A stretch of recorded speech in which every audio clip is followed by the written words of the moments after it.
한지용의 죽음 앞에 모두가 용의자가 된 효원가. 한지용이 죽던 그날 밤 엠마 수녀는 현장을 목격하고 경찰서로 향합니다. 죽어있던 사람은 한지용, 그리고 계단 위에 서있던 또 다른 한 사람. 서희수를 목격한 엠마는 경찰 진술을 시작합니다. 하지만 희수는 사고 이후 큰 충격으로 모든 것을 기억하지 못하고 있는데요. 한지용의 죽음 역시도 담당 의사의 소견은 심장마비로 인한 추락사로 결론이 나왔습니다.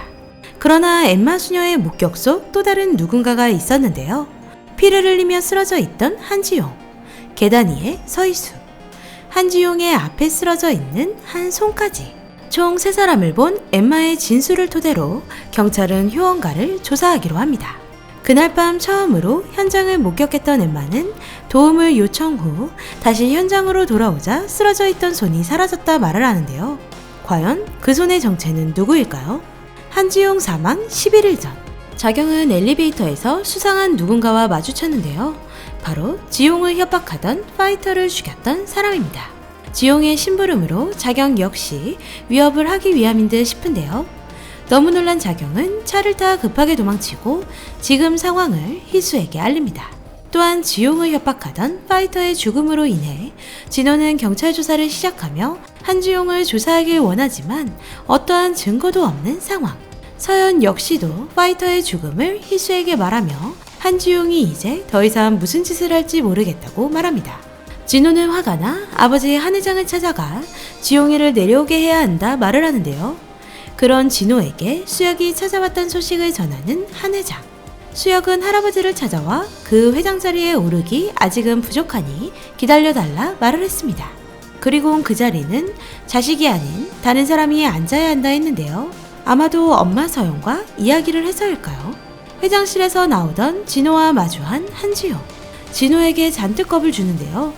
자신이 어떤 사람인 줄 알았으면 겁 좀 먹으라 말합니다. 그리고 그때 희수의 집으로 들어오는 자경. 위험에 놓인 상황에서 차라리 먼저 죽이러 들어왔다며 자경은 하준의 투터로 들어옵니다. 지용이에게 정말 자신을 죽이려 했냐 묻는 자경. 뻔뻔한 지용은 정말 죽이려 했다 말을 합니다. 날이 갈수록 소름 끼치는 인간인데요. 살고 싶으면 서희수를 죽이라는 지용. 그리곤 엄마가 둘일 수 없다며 처음으로 돌아가고 싶으면 자신이 시키는 대로 하라 말합니다. 그 시각 지용을 죽이기 위해 성태에게 블루 다이아몬드를 건네는 진호. 정말 여기저기에서 지용을 안 죽이고 싶은 사람이 없는 것 같은데 과연 누구 손에 죽게 되는 걸까요? 한편 서연은 효원가의 이사들을 불러 모아 한지용의 실체를 말을 하며 희수가 보태준 지분을 이용해 자신이 책임지고 맡겠다 설득합니다. 그리고 싸움터에서 쓰러졌던 동생이 드디어 깨어나는 듯 보이는데요. 지용의 실체를 밝힐 새로운 인물의 등장이 되겠네요. 회사에서는 서연과 손을 잡은 변호사의 실체를 알게 된 한지용은 그 변호사를 효원가에서 내보내는데요. 서연에게 상황을 알려주는 변호사. 서연은 이미 알고 있는 부분이었다 말을 하며 몸을 꼭 조심하라 말합니다. 이후 서연은 자신에 대한 인터뷰를 하기 위해 기자들을 불렀는데요. 하지만 인터뷰 전 누군가에게 먼저 말을 해야 한다며 비서를 시켜 다음날로 미룹니다. 바로 진호입니다. 지용을 어서 끌어내려야 한다 말하던 서연은 진호에게 드디어 자신의 비밀에 대해 털어놓는데요. 처음에 놀란 진호이지만 남자가 있다는 말보다 차라리 낫다며 어딘가 평화로운 얼굴이 되는 듯 싶습니다. 오히려 서연을 이해하는 듯한 진호의 모습에 서연은 더 미안해하는데요. 그리곤 사회적 지탄을 받을 것을 알고 있는 진호는 인터뷰를 하지 말라 말리지만 서연은 자신이 당당히 밝히고 효원가 회장 자리에 오르고 싶다 속마음을 전합니다. 한지용을 그 자리에 앉게 만든 자신이 직접 끌어내겠다는 말에 진호 역시도 서연을 믿고 지지하기로 결정합니다. 생각보다 진호는 참 괜찮은 인물 같네요. 그 누구보다 편견을 갖고 있는 사람이 아닌 것 같아 서연이 오히려 든든할 것 같습니다. 한편 병원에서는 파이터 동생이 사라졌습니다. 희수와 자경이 짜고 보호하기 위해 빼돌린 듯 싶은데요. 한지용 역시도 그를 감시하기 위해 사람을 보낸 듯 싶습니다. 사라짐을 알게 된 한지용은 분노하게 되는데요. 그때 찾아온 한 사람, 희수입니다. 지용에게 자수를 하라고 말하는데요. 어쩌다 괴물이 되었을까 불쌍하다는 느낌까지 받았다는 희수에게 역시나 뻔뻔한 지용. 결국 희수는 하준이를 보스턴으로 떠나게 한다 말을 하며 파이터 동생이 살아났음을 전합니다. 이제 모두 끝이라는 말에 불안해하는 지용. 드디어 지용의 시체가 세상에 알려지게 될까요? 같은 시각 지용의 실체를 밝히기 위해 노력하는 서연까지. 변호사에게 도움을 받아 모든 자료를 받고 변호사의 신변을 보호하기 위해 제주도로 보내게 됩니다. 시간이 흘러 한지용 사망 5일 전. 가족 아침 식사가 있기 전 모두가 모인 자리에 희수는 자신이 이혼 소송 중이라는 사실을 알립니다. 또한 한지용을 경찰 조사 받게 하겠다는 희수. 그 전에 하준이를 지키기 위해 보스턴으로 자경과 함께 떠난다 말을 합니다. 한지용이 살해 용의자로 조사를 받는다는 사실에 가족이 모두 놀라는데요. 그리곤 진호는 모두가 보는 앞에서 자신의 지분을 모두 서연에게 주겠다 말을 합니다. 희수 역시도 서연에게 지분을 모두 주겠다는 말에 놀라는 효원과 사람들. 수혁이까지 모두 한편으로 이제 힘을 합쳐야 할 때인데요. 과연 진이와 엄마 순애까지 서연에게 힘이 되어줄까요? 결국 지용이가 한 회장의 핏줄이 아니라는 사실까지 말해주는 진호. 이걸로 모두가 한편이 되겠네요.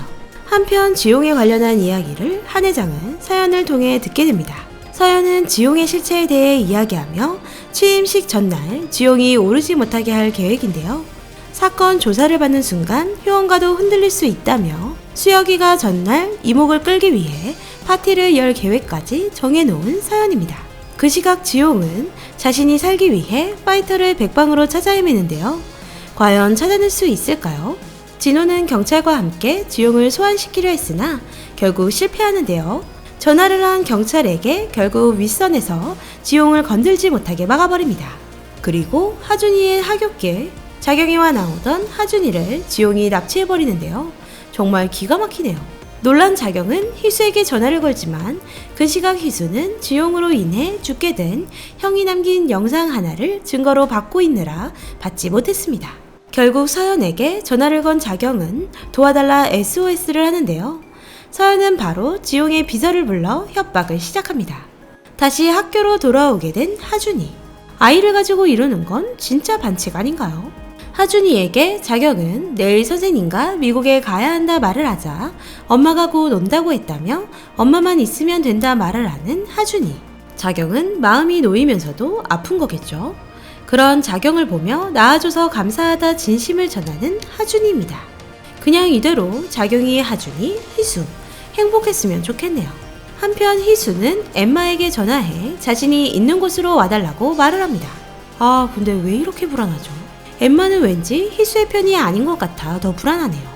집으로 온 지용은 자신이 원하는 대로 아무것도 할 수 없게 되자 또 분노하는데요. 내일이면 자경은 하준이를 데리고 떠날 거라며 작별 인사나 하라 말합니다. 분노에 찬 지용은 성태와 함께 걸어가며 자신의 서재를 뒤졌나 확인하는데요. 정말 섬뜩한 모습에 저까지 오금이 저리네요. 자신은 집안의 모든 일을 알고 있다며 성태에게 겁을 주는 한지용. 그런 지용에게 집으로 들어가는 원래의 문이 아닌 다른 문을 알려주는 성태. 그 문은 과연 어디로 통하는 문일까요? 지용이 들어간 후 문을 잠그는 성태. 과연 진호의 말대로 지용을 처리라도 한 걸까요? 다시 한지용 사망 후 경찰 조사로 돌아옵니다. 진호는 용의자로 조사를 받고 있는데요. 사건이 있은 후 성태는 외국으로 출국한 상태라 말하는 경찰. 성태로 인해 지용이 투견장을 사용한 사실을 알았다는 이유에서 의심을 받게 됩니다. 집으로 수색 영장이 나오고 경찰은 효원가로 향합니다. 진희의 진술은 어딘가 애매한 느낌인데요. 효원가에서 모두가 한지용을 죽이고 싶었다 말하는 한진희. 그냥 심장마비 사망 사건으로 알려졌지만 진희 역시 살해 사건이라 생각하는 듯 싶습니다. 그리곤 지용을 제일 죽이고 싶었던 사람은 희수라 말하는 진희. 희수는 지용이 사망하고 난 후 하준이까지 기억을 못한다는데 어떻게 된 일일까요? 하준이를 봐도 이제는 사랑하는 눈빛이 아닌 희수. 경찰은 희수를 바라보는 눈빛이 어딘가 이상합니다. 희수를 의심하기라도 하는 걸까요? 한편 지용의 사망 뉴스를 보고 있는 서연.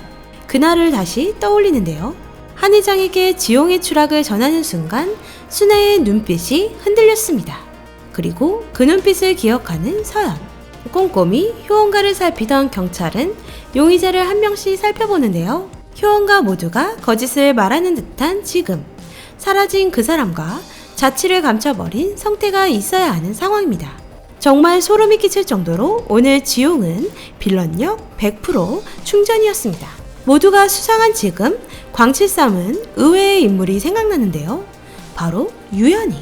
분명 희수의 유산으로 인해 유연이 역시 지용이와 트러블이 있었는데요. 그리고 자신이 사랑한 수혁의 자리에 앉은 지용. 의외의 인물인 유연은 의외의 또 다른 이유가 있지 않을까 하는 생각이 들었습니다. 누구나 갖고 싶은 욕망을 꿈꾸던 유연이 희수의 고통을 보고 혹은 수혁이 올라가려 하지 않는 것을 보고 지용을 처리한 건 아닐까요? 하지만 지난회에서 이미 광칠삼은 범인이 희수일 거라 예상했었는데요. 사실 진행상 가장 수상한 건 희수이긴 합니다. 지난 아이인도 법정 사건 때와 마찬가지로 희수, 서연, 자경까지 모두 힘을 합쳐 지용을 죽이기로 하고 움직인 건 아닐까요? 아빠의 죽음으로 상처를 받았을 하준이를 위해 기억을 잃은 척하며 희수는 하준이의 행복을 위해 자경이와 하준이가 떠나게 해주는 건 아닐까 예상해 보았습니다. 매번 반전이 있는 드라마이기에 범인이 누구라 정할 수는 없겠네요. 오늘 신나게 달려온 드라마 마인. 재미있게 보셨나요? 재미있게 보셨다면 좋아요, 구독 부탁드립니다.